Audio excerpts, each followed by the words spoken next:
Hi, welcome to my channel. If you're returning, you probably know what you're heading for.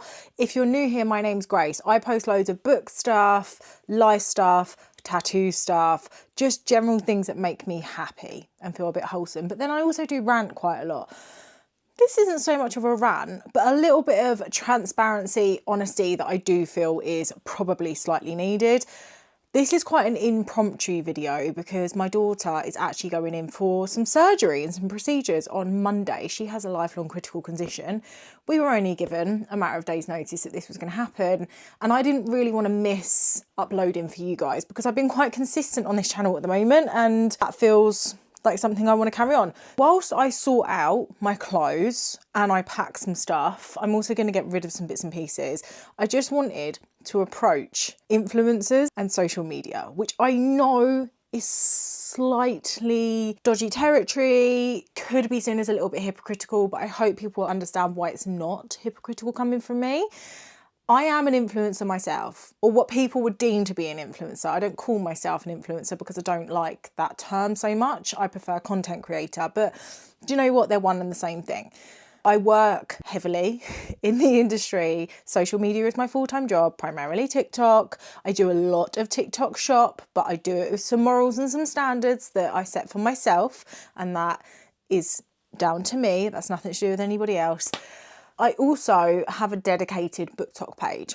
Now, BookTok is what got me thinking about this the most, because if there is some unrealistic standards being set, boy, is it over on BookTok. Should we talk about it? Because there's so many things that I'm seeing that are not normal, and we got to cut that crap. First and foremost, right, what got me started on this was when I started on BookTok. My book collection was tiny. I probably owned physically less than 20 books. I started on BookTok in January of last year, and boy did I feel that pressure to consume and to own. I now own over 200 books, probably close to 220.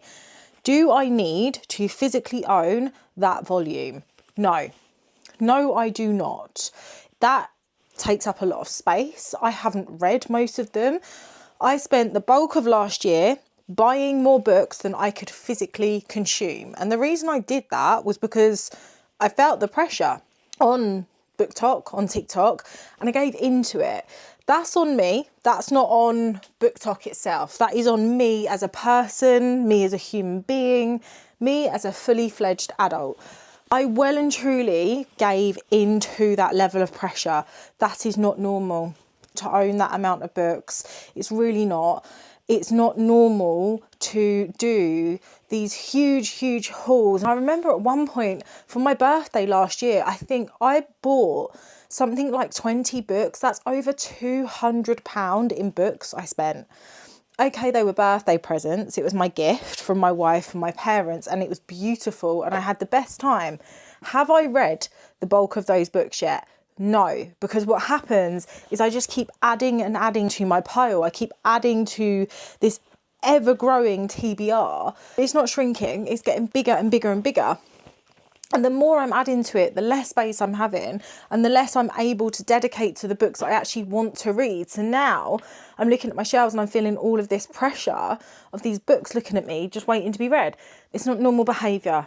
It's really not. And there's certain things that I've seen on BookTok that I haven't given into, such as I don't have multiple copies of one book. You do not need multiple copies. You don't need the original version that you have read. You then don't need the special edition version. You then don't need the sprayed edge version. You don't need all of these copies because the chances of you actually reading them again, like, it's not going to happen. I'm not knocking anybody that enjoys these things. We are all allowed to enjoy what we want to enjoy. So if that's what makes you happy and you have the money, that's great. There's no judgment there at all. What I'm trying to say is it's not a necessity. You don't have to have these things. I think they're being normalized on social media. It's being normalized to have this such high consumption all the time. It's the same as when I make a video for you guys and I'm, say, reviewing a book or I'm doing a roundup. I actually for a while felt really conscious if I didn't physically have the book. It's not normal to own every book I read. It's not. Some of the books I've read on my Kobo, some of them I've read on my Kindle, some of them are audiobooks, some of them are library books. I don't physically own everything I read. For a while, felt really big guilt that I didn't own everything that I had read, or I didn't physically have a book to show you, which in my brain made me think, oh, maybe I'm less of a reader, or they're going to think less of me. That's really not the case. Like, those things are not normal. And actually, for me as a consumer, I love nothing more than seeing somebody go to the library. I took my daughter to the library yesterday. I checked out 4 books. So excited. They're books that, because they're slightly older, I didn't really know existed. It was so cool to find them. I know that I've just done a good thing, not only for the library, but also for my shelves and for my TBR. I also got that little kind of almost dopamine hit of, I've just got some new books. That's really exciting, which is exactly what I think I want when I'm purchasing books. Then within 5 minutes, I just feel stressed. I feel stressed once I've bought them because I'm like, oh my God, I've just added to my TBR. Whereas with the library books, I'm like, okay, cool, I've got them. If I don't have time to read them, I can either extend or I can hand them back and I can get them out another time. Man, I have so much shit in my drawers. As I said, I do work quite heavily on TikTok Shop. What I will say is, if you see something on TikTok Shop, if you see a creator promoting something, an influencer, if you see me promoting something, that doesn't mean you have to buy it with immediate effect. You can take your time to think, do I really, really want to purchase this? Is this a purchase that is going to be an investment for me? Is this a purchase that I genuinely want?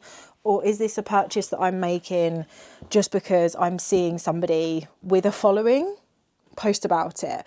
Kelly, my wife, is exactly the same as me. We only ever post products that we genuinely use and genuinely believe in, and we use pretty much on a weekly or day-to-day basis. If we don't like the product, we're always going to tell you it's crap. We're going to tell you our exact thoughts and feelings and why we dislike it. There's nothing to gain by not being honest. It's not normal when you see creators and influencers who tell you that every single product they're using is life-changing or amazing or you're going to love it. We don't all like the same things, and that is actually okay. We are allowed to not like everything. It's not normal either to have a ton of bookish merch. I've stood strong on this one actually from day one. And I spoke about it on Book Talk, and I received so much judgment for it quite a while ago, and I've not spoken about it on that platform since. But it's not normal to have a Kindle clicker or a Kindle arm. It's not normal to have to buy lots and lots and lots of bookish clothing, of bookish items. It's not normal to have a home library. None of those things are normal. You don't have to have those things. It is just consumerism and pressure and this aesthetic for people to meet. I've watched videos where people doubt that people have even read a book if they don't physically own the book, or if they don't have books behind them, or they don't have bookish merch. I've been told that a Kindle clicker and a Kindle arm is an essential thing to have, and it is if you have a disability.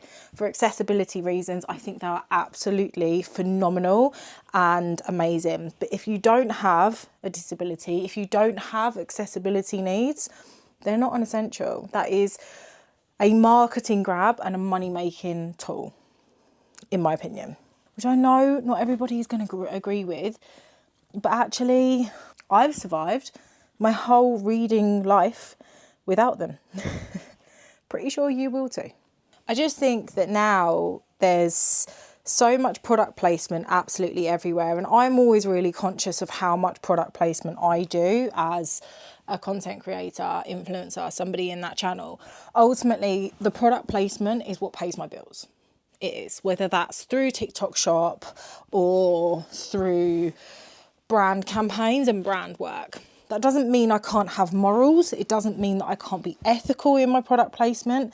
And it doesn't mean that I have to take absolutely every single bit of work on.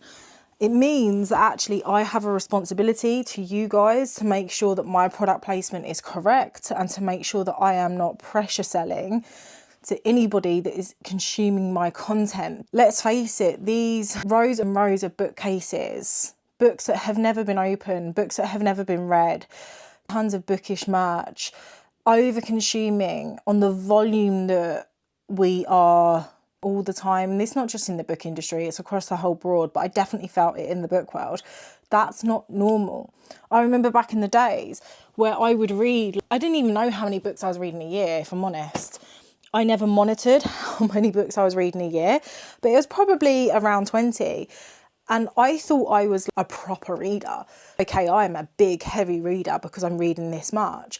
Now, I read 82 books last year, and I'm like, well, that's not very many, because I've got people on my feed that are reading like 300 plus. Everybody's got their own level of normal, but the comparativeness in social media is wild. So it makes you think that your level of normal is not actually okay, when, trust me, it really, really is. I just wanted to come on and say that. I just wanted to kind of clarify that a little bit, because I know this year I'm trying to reduce my own consumption. I'm trying to buy less books. I'm trying to spend less money. I'm trying to be far more sustainable in what I'm doing.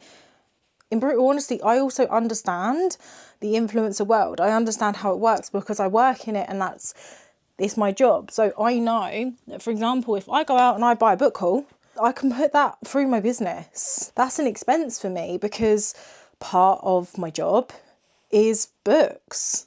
I think there's people that aren't influencers that are feeling the pressure to spend, act and behave like an influencer, but they don't have the same lifestyle, the same means of life as an influencer does. And even for me, I've got 3 children. I live in a main city. I've got a very expensive house to run because I live in a main city. I can't always afford to be splunging money left, right and centre like that. And I also don't want to. Understanding how the influencer world works, I think, is critically important. Massively important, but also simple things such as go and support in your local library, buy second hand. I get a lot of my books in charity shops when I can, because A, I'm supporting a charity, and B, it's second hand. Before you're parting with your money, think, is this an investment? Do I actually want to purchase this, or do I feel like I have to purchase it based off of a video that I've seen or an aesthetic that I see all over BookTok? I now do less and less of my bookish videos in front of my bookcases, because I think that is so much outward pressure to the person that's watching it, who perhaps can't afford to have the volume of books that I have.